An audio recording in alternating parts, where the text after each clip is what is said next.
Good morning. Thank you for joining the Facilities Committee meeting. First item on the agenda is further discussion of the revised feasibility study to remove the portable classrooms and update the libraries at the elementary schools. Dr. Adler. So, do you mind just turning off that wee fan? If you can, just... That helps a wee bit.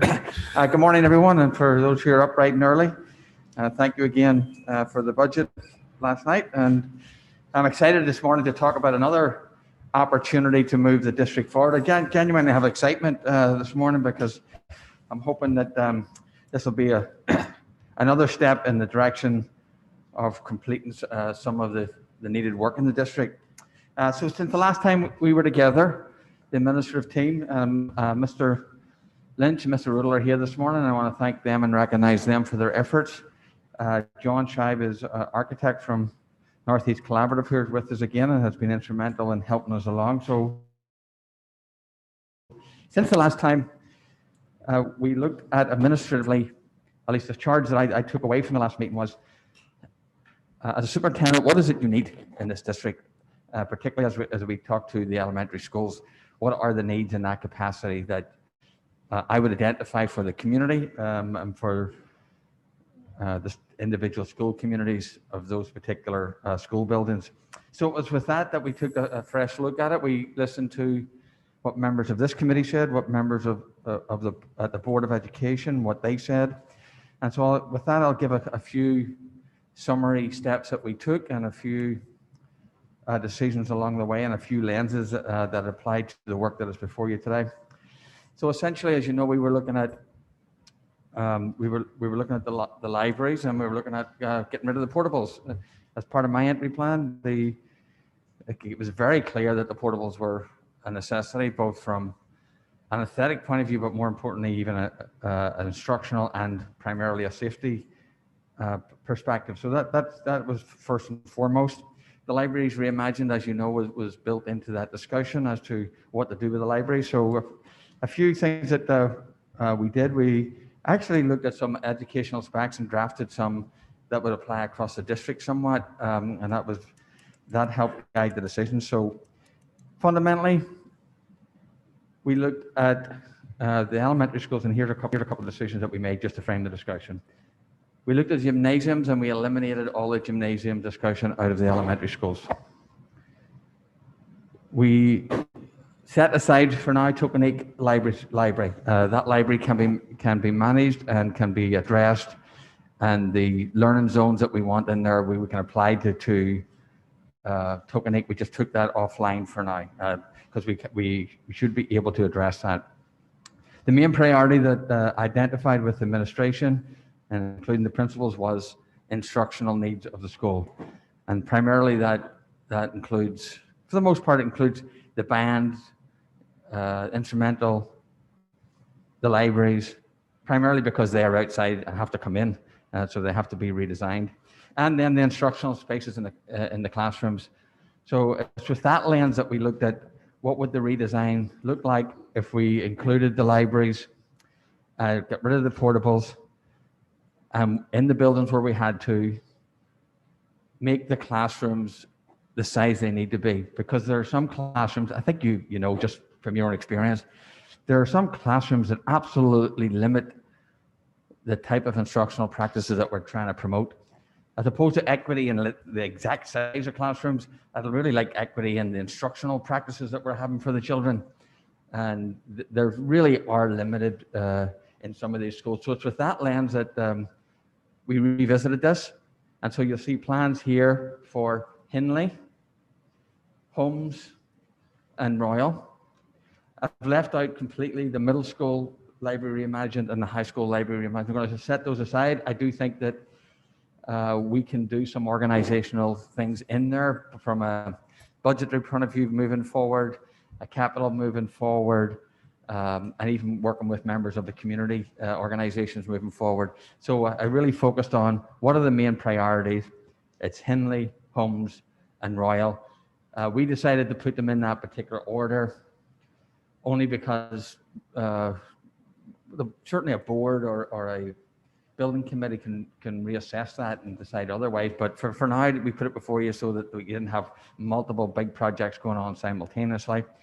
Hindley was put in place primarily first because, well, there's the more portables there are older portables there, they're in the worst condition and they're furthest away from the building. So it's with that, I'm excited to bring the three proposals before you. John can sort of lead us through his renditions here. But those are the big decisions that administratively we made to refine this and bring it forward. You'll see that some of the numbers have gone up, but that's because we cross-referenced the whole capital plan that we have and realigned things to when things would be done. So I don't know if any of my colleagues have any framing other comments. Okay, with that, John, I'll turn it over to you this morning. Thank you again for all your work thus far with us, because it's entailed a lot of meetings since last we met. And I'll turn it over if it's okay, Mr. Chairman. Okay, John, can you just take us through, sort of frame some of the things, but if you want to sort of speak to some things as you found and what we have before us. The board has the big renditions of the floor plans in front of them. Okay, excellent. Thank you, Dr. Adley. Yes, we have had some very good discussions over the past couple weeks, months since we last met, and I think bringing this to fruition is very important, and making the projects as encompassing as they need to be is very important, and I think we'll recognize some efficiencies of scale, efficiencies of scope, and deliver projects for each of these three schools that will be a comprehensive improvement. I'd like to share my screen if I can, and I will.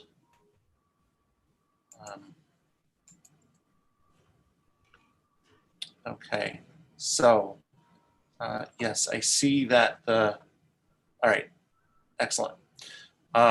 So with that then, the study that we did, this is an update to the study. Effectively, Alan has already described the parameters, so I won't get into too many details on the parameters, but effectively, portable removals remains the top priority. Enhancement of the libraries remains the continued priority from prior study, but it expands into incorporating, developing draft educational specifications. So I think that's key, because you have a recent Tokenique Elementary School, you have a brand new Oxridge Elementary School being built.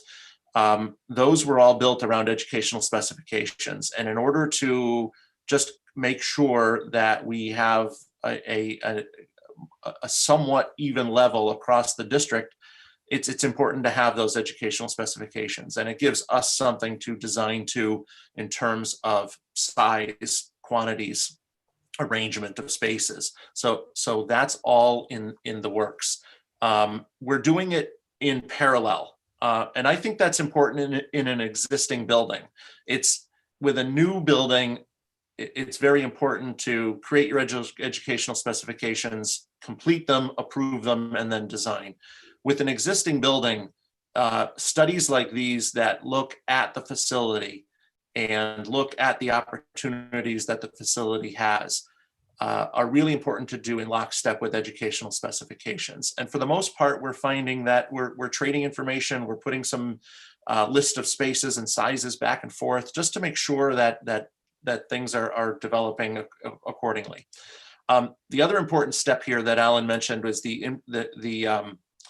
incorporating the infrastructure long-range capital improvements at each three schools. So those include items like major mechanical upgrades, HVAC, boilers, piping, distribution. So the things that are already included in the 5-year long-range capital improvements plan, the idea is get those included into this project, make them seamless with additions. So if we're doing a boiler replacement, we know the boiler replacement is going to need to accommodate an extra 3,500, 7,500 square feet. So it's really good. And again, I mentioned economies of scale and economies of scope. This is where we get into that, and we can be more efficient and effective in framing an overall project. It also includes some electrical improvements, electrical upgrades, technology and technology systems. It includes some bathroom work. So those are all involved. There are some exterior improvements dealing with windows, brick masonry, and then some various site work. And we'll touch on the site work when we get into each school a little bit. But overall, it involves the 5-year master plan, but it includes some remaining items from the 2016 KG&D master plan report. We realized in looking at this that most items from that master plan report some have been done already, some are actively happening right now, and some are part of this 5-year capital improvements plan. So taking all that together, there were a couple of things from the KG&D master plan report that do remain outstanding, that we're looking to, that are still a priority, that we still want to put into these projects. And then another round of review with the elementary school principals. And that's what we've been doing over the past week or so, and incorporating some of that finding. So that helps inform the layout of the plan. So overall, I'll move now to, we basically performed the tasks of the study, looking at space planning options for the portables and the learning commons. That we've done already, but I think it's important now that we're going back and looking at it. So with those multiple options that were originally prepared, what Alan mentioned was that the option that looked at building a new gymnasium at Hindley and Royal is no longer part of the plan. This way, we keep to focused on the replacement of the portables and providing new music and band rooms, providing renovated IDEA, world language, and other support spaces. And for the most part, again, at Hindley and Royal, a new library media center as well. So we further developed those plans in association with the draft ed specs, in association with the master plan study. We've been focused on the enrollment projections that were provided by Malone and McBroom, the update provided in 2020. That's critical because the updates provide us with a better handle on where these projects are going, potentially which ones need to be phased as to when. Are there critical needs in certain years? And that's going to be continuing through this if we do choose to phase these projects. Enrollment projection updates are going to be critical because of the nature that we don't want to get caught a couple years out with projects that don't meet the needs of the projected enrollments. So covering the EdSpec programs, looking at benefits and drawbacks. So the methodology is just an overview of what we've discussed here in terms of preparing these documents.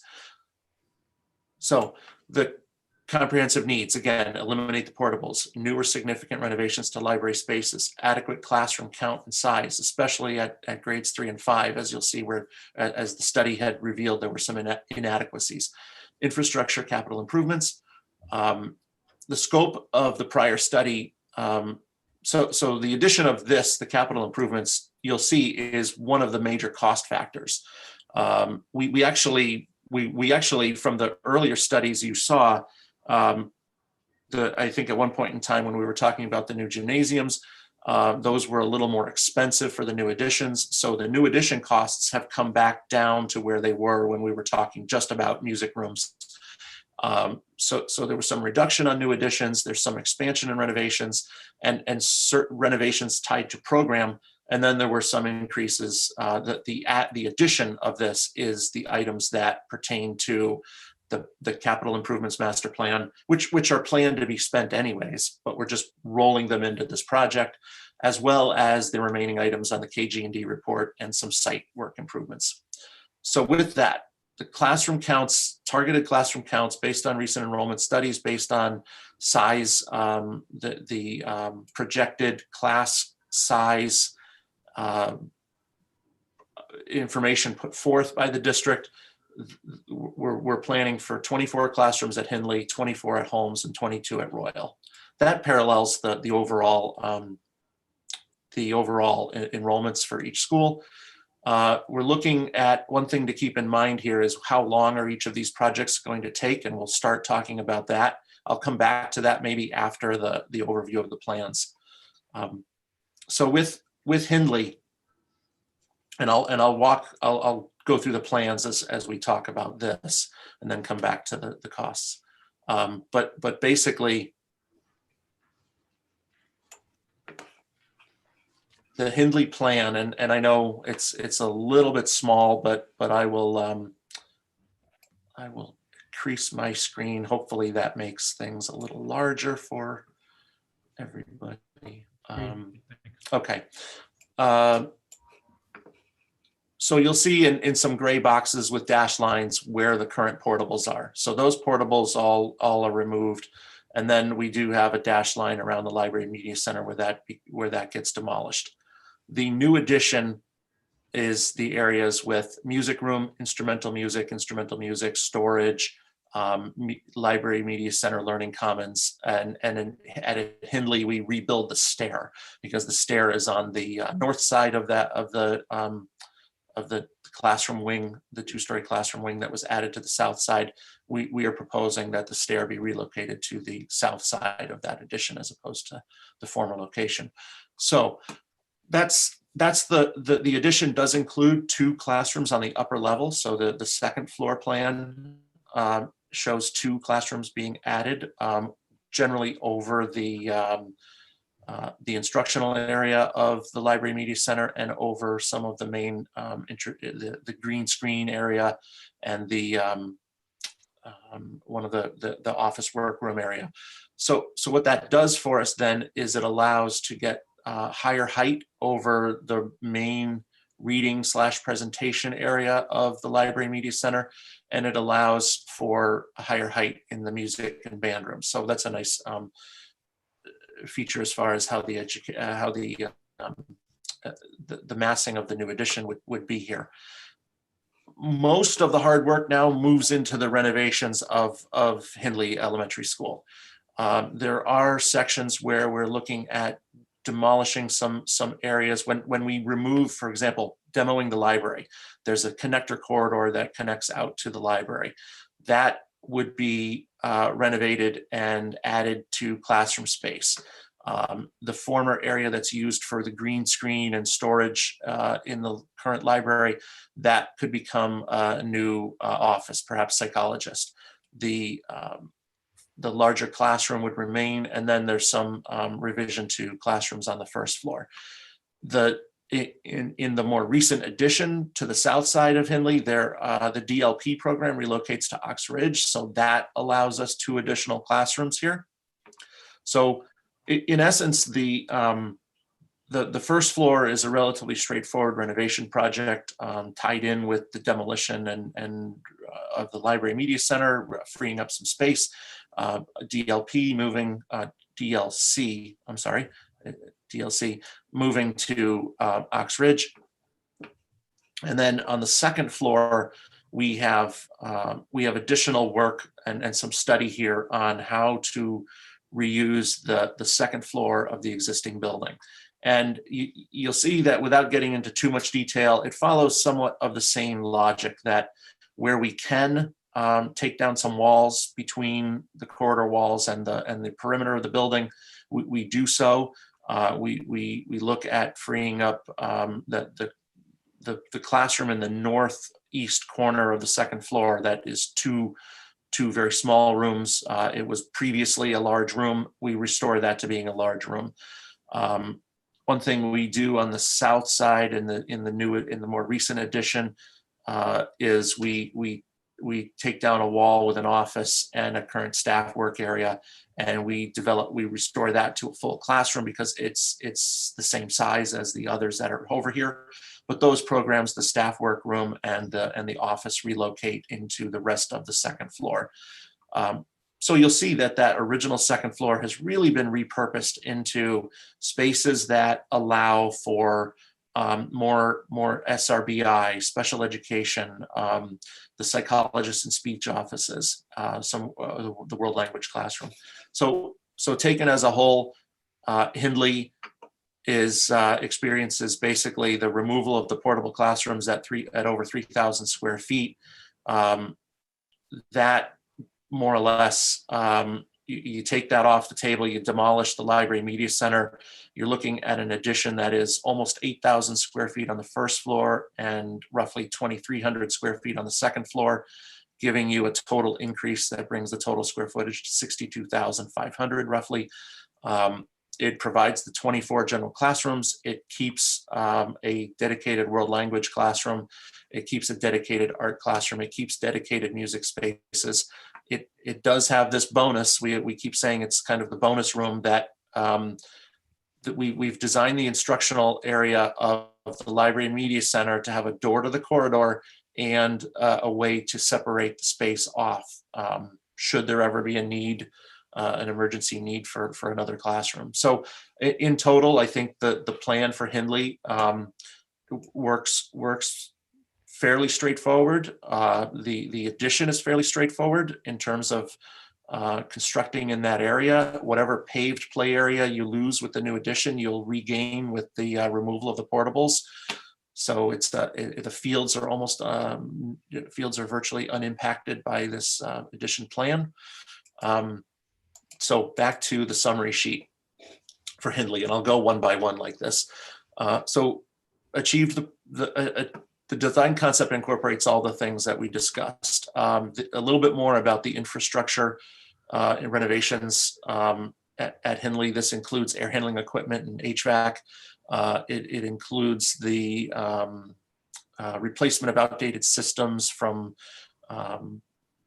the clocks and communication systems and whatnot. So it allows for all of those improvements that are either in the district plan or the remaining items of the KG&D master plan. The site improvements to Hindley, I'll just touch on this for a moment. The KG&D master plan showed a exit from it showed an expansion of the bus loop. That's the key part to this. Expanding the bus loop at Hindley would solve some significant problems. And to do that, the exit of the bus loop would move further north and replace the exit to the parking lot. The parking lot would be accessed for student drop off of Route 1. So that would be a study. We say pending further study because we don't have this study did not include a traffic engineering analysis. So we would look to do that if and when this project starts to move forward. So the summary, again, about 4,000 square feet of net increase from what you have now, which factors in removal of the portables and the demolition of the existing library. So the addition, we're looking at all the costs are summarized here, and you can see that the infrastructure renovations and improvements, the 5-year master plan has about $7 to $7.5 million of proposed costs over the next 5 years, and then the KG&D report had another about $3 million that we need to factor in. So taking all of that into consideration, and then so these line items are actual construction costs. The KG&D report did have soft costs added onto it, but I want to just address that for a moment. The scope and scale of projects and continued escalation leads us to look at using those now as construction costs and then adding new soft costs on, because there'll be some of those projects were slated to happen already and they haven't, so we need to be prudent about forecasting those costs. Escalation is factored into these soft costs, contingencies, design fees, all of those are included. There's factors in the need for potential hazmat investigation, further investigation. Once you start tearing into the building systems and whatnot, it's important to take a look at what potential to include some contingency there for hazmat as well. So overall, I think the cost summary outlines each of these line items, and that brings the total Hindley project up to between roughly 25.8 million to about 27.7 million as a range, given all of the line items you see there. John, can I interrupt you Yes, here? absolutely. Before Yeah. we Now move that on we've to done homes, our way through one, yeah. I think we'd like to discuss questions on this while it's fresh in our minds. And so I open up to questions. John? So, John, thank you very much. I like the direction this is going.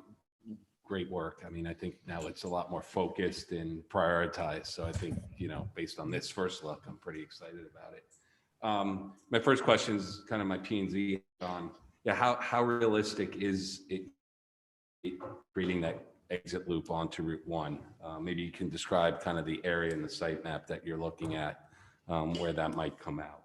Is my first question. Yeah, so I don't have the diagram we have for the site plan doesn't necessarily have the north end of the parking lot shown. But I'm sorry, the east end of the parking lot. But effectively, it would bring the it would bring a drive out onto Route 1. I believe, that there are various iterations of that, and one of them would be to make it a right in, right out only. That to me makes the most sense. But I've seen that done in various schools to good use. So that would be, but it does need. I think that's one area where we would want to bring a site consultant with an expertise in traffic into that next round of discussion. We wanted to make sure that we had a budget line item tied to that. That's really the focus here, was get a budget line item to include some site improvements, and we can take it from there. So just sorry. The concept drawing that we had from the 5-year plan, the entry road from Route 1 would be right across the street from the entrance into the church. It would be almost directly across, like a X intersection. Thanks. And then just on the budget standpoint, I just want to make sure I heard correctly. So in essence, 10 to, to include some of these site improvements that were also raised, 10 to 12 million of these expenditures were already in plans. So when I look at this, you're looking at about a $15 to $17 million incremental spend to achieve kind of the goals of getting rid of the portables, libraries reimagined, and then some adjustments in classrooms. Is that correct? Correct. Yeah. Okay. Mrs. Parent? Thank you. I'm curious about the square footage for the classrooms. Did you base it on state minimum? Or are they larger than minimum? What's an average square footage for these classrooms that are newly created? The ones that are created within the in the footprint of the building, within the footprint of the existing building. Yeah, and both. I'm just curious how, are these minimum size, or did we go above and beyond? So they follow the classroom size and count study that was done last year. So they are so they effectively look at the targeted student class count, or it's hard to say. Are you talking about students, or are you talking about square footage? So they are based on the square footages that translate to the Darien Public Schools classroom student size. In other words, you have a low end, an optimal, and a high end. So some of these classrooms are at the low end, some are at the optimal, some are at the high end. So it's a balance across those sizes. So basically the kindergarten rooms at Hindley don't change. Those are about 775 square feet. The first grade classrooms get a little bit larger. So that's why, and I'll zoom in. I'll try to zoom in a lot more here, because some of them have the. But you can see the the kindergarten rooms at Hindley, 790, 790, 790, 777. First grade gets up to 950, 1015, 1098. Those are in a longer arrangement, but still there's a good number of the increased square footage there. And then as you go up in grades, the sizes get smaller. So for example, we're in the 800 range in these existing classrooms. So to effectively answer your question about some of the first grade classrooms on the first floor of Hindley, we're looking at an average of about 1,000 square feet for those first grade classrooms. Those could always be converted to kindergarten should they decide that that's the more optimal use. And then on the upper level, we are looking at some of the upper level third grade classrooms at 862, 853, 754. That 754 could potentially be increased with some further study on program. Thank you. But Appreciate overall, it. yep, okay. No, this is excellent work. Thank you very much. Great. There's additional space and there's space wall to wall. Right. Stuff like that. You know, the garden, lower grades a little bigger, the other upper grades, you know, line.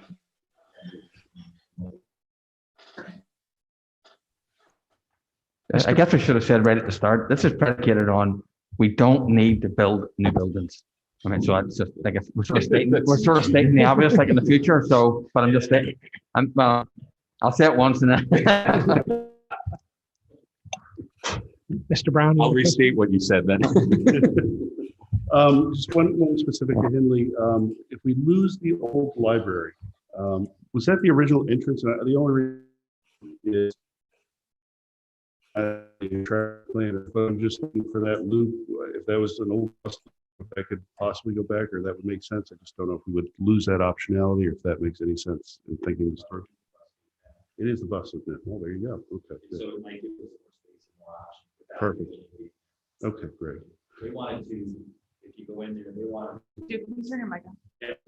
Thanks. They wanted to extend to have more queuing capacity.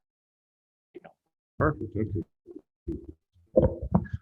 Want to lose that, and I don't know what the drop off is. So thank you. The other question I had was we spoke before. We talked about modularity and the idea that if we wound up having to bolt on something to the spaces we're doing now, I'm hoping with the plans we have here, if for some reason a gym or an art room or something, we decide to add capacity, these would have that thought in mind, or we're not boxing ourselves in when this was considered. So the one good thing here, I think, when we looked at the enrollment, we felt good about getting all the 4 sections in each of the areas, except for Royal, but even Royal is budgeted at this point to a good 10 years outlook. So we feel good about. We ended up making that decision at the end to make that additional. I'll call it an additional classroom, but it's an adequate classroom for the enrollment that we're expecting. I feel comfortable about that. And then the other question, which maybe is not really specific, I want to do it now or later, but there was a thought of maybe staging these, and the only reason I would ask about that in terms of capacity, or Mr. Lynch's capacity, or if we have any advantages in scope, or I would think right now it seems like the uni debt's pretty much free, so I defer to the Board of Finance, but I just didn't know if it made sense to try and do these at a more rapid pace if we have the capability, or if we're staging because we're just up against the limit in what we can do. Well, Mike can talk to this. From my perspective, I wanted to put something administratively on the table that phases it in. Like I'm just gone home to get these things started. So whatever makes sense from a Board of Education point of view, working with the Board of Finance, working with building committees and so on. Mike, if you want to talk about it, it's fine. I'm John about the phasing, but you can see the way we've sort of articulated it. If it plays out in a different manner, then great. I just want to get it started. Well, we were looking at it from the point of view of Do you want every elementary school torn apart at the same time? I know the district did that in 1996. And at that time, they did very little work in the original building. So, and they put portables out, so it didn't really impact the school day. This type of work will. But, you know, when it gets to the town and they set up a building committee, they may decide one committee for the whole project. And then working with the construction manager, they may say, you know, we can do this in one shot. But that would be their call. And I mean, there's certain economies of, you know, length of time. You have a professional architect, a construction worker in your employ. So, you know, they're going to weigh all that. We looked at it from the point of view of there's a lot of classroom disruption in existing spaces. And it might be better if we kind of spread the misery out over some time instead of having everybody mad. It's, you know, it's noisy and dusty. It was pretty much. Yeah, I guess what motivated that is I know we have a long pent up demand to get rid of portables. So anything we could do to expedite would certainly be interesting. But if the building committee did decide they wanted to do all three at once, is that too much for you? Is that? No, we're fine. That's what I want to I think, Dave, it's a great question, and what we talked through as we were developing this too is, you know, when it comes to the building committee, the nice thing about it is the spaces are pretty much the same for each building, maybe in different areas. So I think there's some efficiencies with the architect, with design, with construction. And I think that's all stuff that'll be kind of ironed out as we go through the process. No, I mean, and I think it's a good point. If the capacity is there and we can handle it, always sooner than better. But I think there's some efficiencies. The fact that they could look like three different projects. Each school is having similar type stuff done. So we might get some economies of scale there. yeah, no, I mean, I think this is well thought out. I just wanted to know if there was that interest, whether we had the capacity. So I'm happy to know that we do. That's a great idea, Mr. Barnett. I concur. Let's do it as fast as we can to get this done. Sarah's got her shovel ready. I'm ready. I will dig tomorrow. Mr. Lynch, you brought up the point of renovations in the existing classrooms. How much disruption would that cause? Is that something that can be done in a summer, or is this going to spill into the school year? Because I mean, we're talking at least at Hindley in the middle of the school. Well, most of that work would be done in the summer, but you might, based on the school population in a given year, you might be able to create some swing space where you can section off a section hallway and take some partitions down and renovate 2 or 3 classrooms, and then, you know, maybe move classes into that and go to another space. You know, that's really dependent on the student population in the building. If you have that ability to have swing space, or if you have the swing space because you don't have to demolish the portables to do the work you want to do, which really, the way these plans are laid out, you have to demolish the portables at Royal and Holmes to do the work there.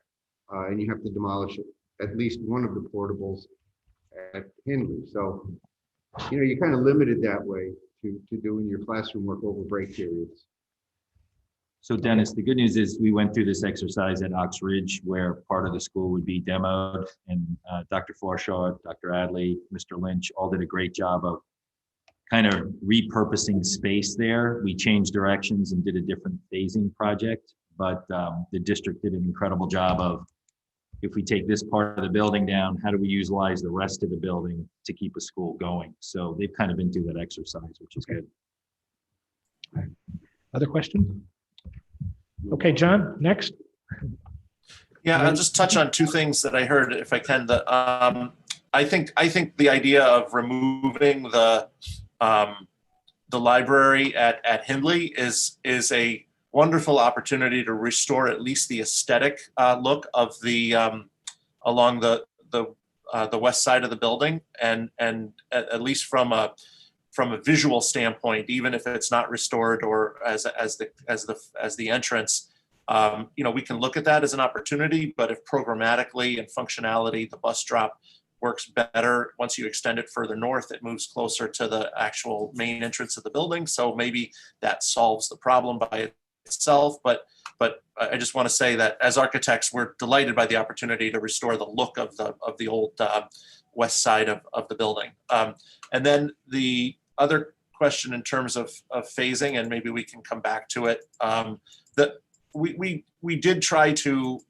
in discussions, come up with a plan here that when we're saying construction, approximately 2 years. So that would, the key part is encompassing 2 summers, but encompassing 2 summers where you have your greatest urgency is coming out of August of the second summer with a complete project. Obviously, that's the key. But being ready each August within those 2 years to begin the school year. So what that means is a significant amount of renovations can happen over each summer, as long as everything is ready the first summer. So as long as all the materials are, there's procurement of materials has happened, temporary work has happened, temporary provisions, some demo or abatement has happened in advance. All of those can make a summer renovation extremely efficient and feasible. So that's why when we're talking about the classrooms, it will most likely be part of the summer work. It will most likely be the second summer, but that's not necessarily the case everywhere. It might, because of the phasing, it might make sense, or because of student numbers, it might make sense to do certain parts of the renovation first, that first summer, and then do remaining sections the following summer. And then bookended with all of that is new construction. The new construction starts presumably in the spring or summer of the first year and completes by the middle of August of the second year, so that those new addition spaces are completely ready for student occupancy. Okay, so homes is next to consider. Homes is a little different, and I'll start here that the 2 portable classrooms would be removed. Renovations to the Library Media Center. So Holmes has a very nice space for Library Media Center, and we'd be looking to repurpose and revision that. We'd be taking out some of the pieces that are in there. I think SRBI is in there in a metal wall enclosure to the space. So we'd be looking at that, and then there's a bit of a moving around of some of the ancillary learning spaces at Holmes to make it more efficient. Less about classroom size. Holmes, I think, had only 1 undersized classroom when we did the study. So we've repurposed that, and we're able to continue looking at how the rooms at Holmes can be used efficiently. So the design concept is a new 2-story addition, general music storage, instrumental music rooms, world languages, 2 general classrooms, and SRBI that gets vacated, that gets moved out of the Library Media Center.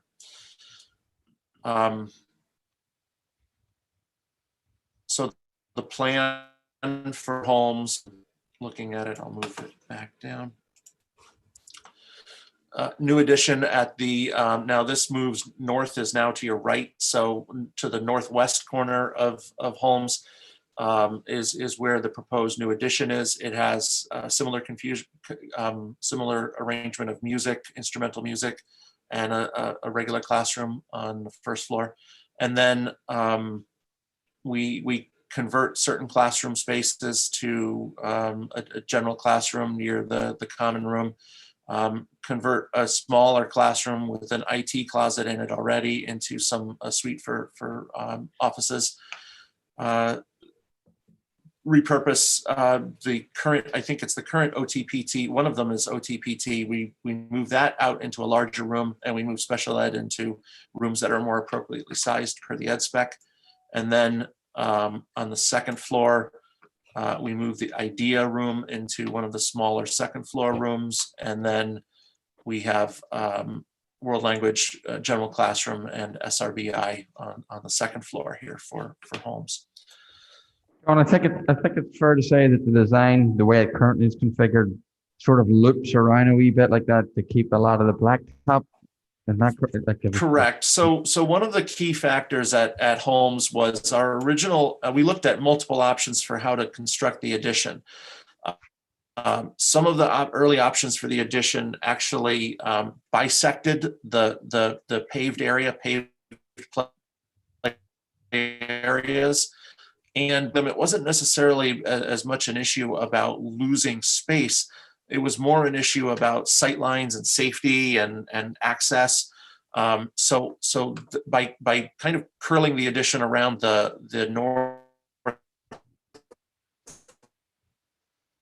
northwest side, we maximize the current building more or less has a stepping nature to it. Sorry, it looks like I may have dropped off there for a minute, but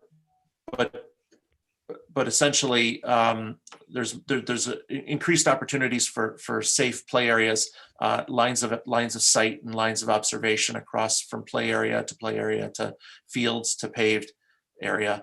And then the existing building has this stepping nature to it. So we're kind of continuing the stepping nature along the west side of the building. The renovated Library Media Center, again, we gained space because we were pulling SRBI out of the media instructional. You're just cutting out a wee bit, John. Or we don't show it. Have one. Could have a door direct off the door. Oh, okay, sorry. The Library Media Center is the former SRBI room is removed, and then we introduced the instructional space to the Library Media Center where you could have access off the corridor. Okay, so back to the summary for Holmes. The new addition costs are quite a bit less. The renovation costs are dramatically less than the other two schools. We do include portable removals and then site improvements. So in removing the portables at Holmes, we do need to remove those portables first, or at least one of them first. And now Holmes is a school that, because of this might not need anything more than removing one portable, keeping one of them, and looking for space within the building for a program for a calendar year or for a school year. So Holmes may not need as many temporary accommodations as we'll see at Royal or at Hindley. Hindley would be the same situation. We're only looking at impacting one portable. So again, there's a chance that phasing wise, we could find provisions for that program within the existing building for a single year, and then construct the new addition, remove all the remaining portables, and free up the site area. But back to Holmes, the infrastructure needs, while not as high as Holmes, as Hindley, in terms of overall dollar cost, they are no less urgent. And in talking with Mike, there are some urgent needs there that need to be addressed, including HVAC. So that's one of the reasons why Holmes moves up to number 2 in this in the order of proposed priority. We're saying high priority due to infrastructure needs of the building and the allocation size of ancillary learning spaces. So I think that's part of what comes into play with Holmes here. So overall, including soft costs now, roughly a $20 to $22 million overall project. Again, about $8.5 million of which is already slated for improvements. I should clarify this roughly $8.25 to $8.75 million for infrastructure renovations. I would say 2/3 of it is directly from the 5-year master plan. The other third is still from the KG&D report.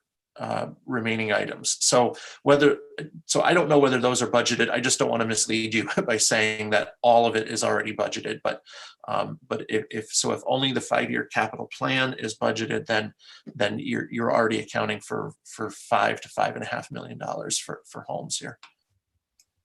Great, thank you. Questions, Mrs. Parent? Thank you. I just have a question. If the site drive and parking improvement costs, does that include rejiggering the former Curtis property and paving that to include that in the parking? Correct. That's the proposal, is that to the north of Holmes, the town property north of Holmes, I believe that would be looking at accessing looking at the opportunities to put a drive to it and some additional parking. We know there are some challenges with stormwater and the low-lying nature of that area of the site, but we would be looking at that very, very similar to what we talked about with, I'm sorry, I'm on the wrong plan. Very similar to what we talked about with Hindley and the access to Route 1. It's a cost line item and needs some study. Great, thank you. Mm-hmm. Thanks, Sarah. I would just make sure that continues to be part of the discussion. I know the land itself is challenging, but the town spent a lot of money to purchase it and demo the house. It really helped with the security issue in terms of that parking lot. But as we even look at just what we need in terms of parking or bus looping, let's just make sure we keep that piece of property front and center in the conversation. Yep. But thanks for bringing it up, Sarah. Other questions? I just have one, John. You mentioned that you could put a doorway into the corridor for the library media center. I really like the idea that you have the flexible space at Hindley with the instructional space. Mm-hmm. That's feasible here as well? Yes. Thank you. Does that I guess the storage or the gray areas on the gymnasium, does that really interfere with what you're trying to do with the library media space, or you're getting everything you want compared to the other schools, even with that little kind of intrusion from the gymnasium? Yeah, well, the part of that is the elevator, Right. elevator and the elevator machine room. So there's not that would be challenging to relocate, but not impossible. The overall, one of the things that we were able to accomplish here was the overall square footage of what we're calling like the prototype, and then we implemented the prototype at Hindley and at Royal. It just so happened to be through the study process, the square footages are almost the same. So after we remove the non-library media center program from Holmes Library Media Center, we actually we hit the square footage of the prototype almost exact. So we really have the same amount of space at all 3 elementary school libraries associated with this plan. Thank you. Sorry, I have one more question. At our previous point, you had mentioned the gymnasium floor spills into the media center. I assume that's still the case, and that would have to be renovated in this, because I don't see any renovation on here, but maybe. Correct. The intent is to do that. Yes, that's factored into the costs, is that the existing stage floor would be removed, and well, we call it the stage floor, but it was almost like just a proscenium wood floor that runs into the gym. So that would be removed. We would fill and provide a slab on grade, at least for the media center area. We could talk about whether we want to do that in the gym storage area. But for the most part, I would suggest cutting it off at the media center, focusing on that, and creating, and then the wall treatment. So the masonry wall would be right down through the foundation would be, we'd have added acoustic barriers. So we solved both problems. We solved the transmission of sound transferring through the floor, and then we improve the wall, and those two in conjunction would result in in more adequate acoustical separation.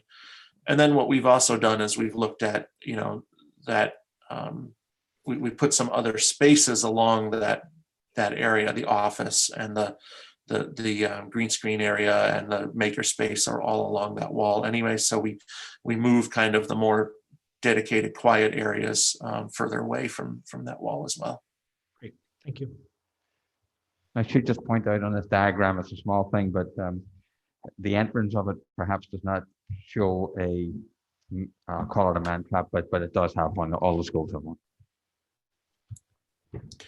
Oh, the existing lobby. You mean, Yes. Colin, you're talking about yeah, that's, this might be from an older plan, and I know that Yeah, was an yeah. interior renovation, We more updated. recent, so. So I would just ask, I think it's the case, but as we go through this, and I know it's not, that we incorporate any security upgrades or changes that we feel we need to do to these schools are part of the plan, if not behind the scenes, from a security standpoint. They're at least discussed through the process. Okay, we ready to move to Royal? Yes. Thank you. All right. So, so Royal has a little bit more going on with it, and one of the proposals that we had, the 3 portable buildings are removed, the existing library, media center demolished, ELP now relocates to Oxridge, and there's still a number of portables in use, and the library infrastructure is a at the school is challenging, but we do factor in Royal has lower enrollment and more common spaces than the other schools. It is the only school that has a dedicated cafeteria separate from auditorium, separate from gym, and its enrollment is in general about 50 students fewer than the other schools. But the design concept here also looks at what's called classrooms 8 through 11. Those are on the north side of the building, and you'll see where we're proposing to build this new addition would be in place of that 4 classroom, which I believe was built in the 60s or 70s, is not in as good shape as the rest of the classrooms in the buildings. One of them is undersized. So we looked at that as one of the drivers here. Besides removing portables, we'd be demolishing that 4 classroom area and the library media center. So new library media center in the addition. General music storage and music rooms are part of the addition. There are 4 new classrooms in the addition. Renovations to the first floor include expanded classrooms, world language, IDEA, other spaces, including special ed, SRBI, speech and psychology, staff workroom. Reconfiguration of the ELP classrooms, you'll see that's morphed a little bit. We moved art over into one of those. Infrastructure improvements, again at Royal here, we have a fair amount of work, and site drive and parking improvements. Neither on this, Royal doesn't have the extent to which Holmes or Hindley have some potential site revisions, but there's still line item costs associated with site drive and parking improvements. So the plan for Royal looks like this. I will now minimize. So again, the addition is slated for the area that currently includes the 4 classroom addition and some of the portables. So Royal will need some temporary modification. It'll presumably need some portables. Maybe we relocate the portables for the year that we're doing the work here at Royal. We would, you could do a hybrid. You could do some of your current portables and move them here. That's one of the other reasons why it might be good to have Royal go last, because you can take, if you just want to lease portables for a year, might be the better option given conditions. But that's part of the Royal plan, and why Royal does have a higher degree of soft costs associated with temporary phasing and provisions. But overall, the new addition looks like library media center. We do replace some toilet rooms, so we look at making sure we have those in this addition. 4 classrooms, music, instrumental music, in this arrangement, and then gym and auditorium remain as is. And then the ELP program is being relocated. We have shuffled some things around here. So we have OTPT, SRBI, the IDEA room, and then we move art back to where the kiln is. We expand that first floor space significantly so that we have the ed spec required amount of space for an art room, art storage, and kiln. Special education on the opposite side of the corridor. And then, so that creates a general classroom where art used to be.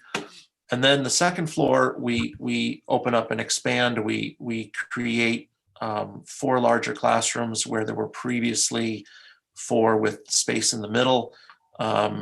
We expand the, yes, we have classrooms on each end, and then we have world languages. So here we do total up to 22 classrooms, which includes the 4 at the new addition, and we provide all of the support spaces required. And again, similar to Hindley, by demolishing the library media center, we kind of restore the old now eastern face of Royal. I apologize, Royal now has north up on these plans. So you'll see a couple things. For example, the overall resultant size of Royal isn't that much larger than it is now, but it is significantly improved in terms of infrastructure, in terms of size and allocation of spaces, and with the largest new addition. It is all on one story because the second story at Royal ends before you get to the gym and the auditorium. And then one key element to Royal is the removal of that staircase in order to try to create a much more universal design, much more accessible building. The removal of the staircase and the lift allows for this sequence of ramps to allow access to the gym and the auditorium and access into the new addition. Any questions then on Royal? Question, Mr. Seaman? From a logistics standpoint or site plan, you talk about maybe some of the challenges at Royal relative to the north side of the school, and I mean in the access, from, I guess, what is it, Royal Road? Sure. So as it stands now, the